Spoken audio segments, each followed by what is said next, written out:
My name is Tobias Overbeck, and I work for a medical instrument company during the day, and I am part of the makers community and build drones at night. Toby, you show me one of the drones that you've made. So the first one I started off with was this contraption, which is a little bit of aluminium from the local hardware shop, pop riveted together, some homemade PC boards and homemade coding, and I then didn't have any money to buy a proper controller.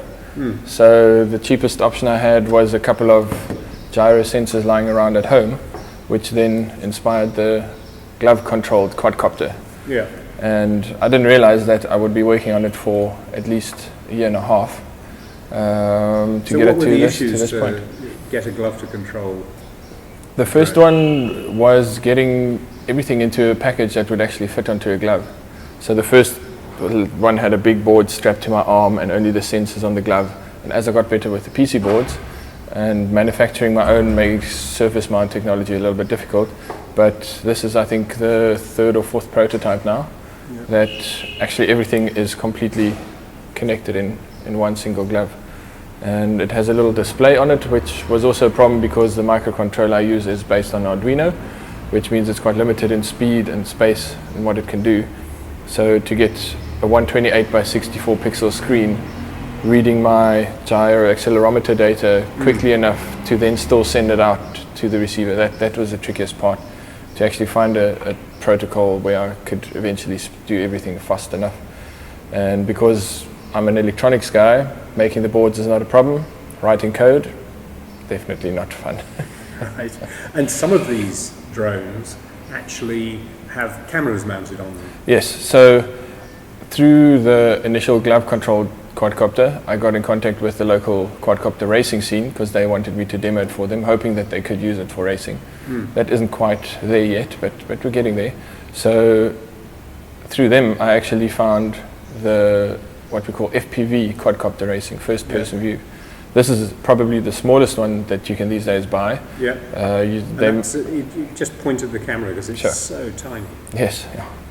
It's really small. Yeah. It's a guy called Jesse Perkins who actually developed the first one, or a kit that you could buy, and they're called Tiny Whoop. Yeah. So you can actually go online, buy your parts to build your very own Tiny Whoop, as they call it. And this is the little brother of the much bigger racing drones. These are the professional racing drones. They'll go over 120 kilometers an hour. Yeah. And those are built from kits? Those are built from kits. So what normally happens is you'll buy your frame, you'll buy your flight controller, the specific battery you want, with the specific motors as well. They are coming out in plug and fly, completely assembled. But as we say, if you're not crashing, you're not flying fast enough. So they're bound to break. So it's a lot better if you can build it and repair it yourself. And how much would a kit like that cost?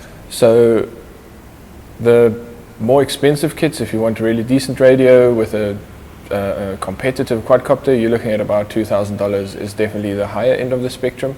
And if you're looking at about $1,500 to $1,500, you can probably get an entry-level kit that will get you in the air, including some basic videos, goggles. And how do the drone flying competitions work?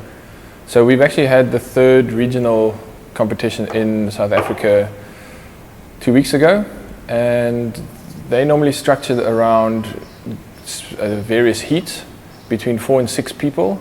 Because of the video, we have spectrum problems. We can only fly that many people at a time.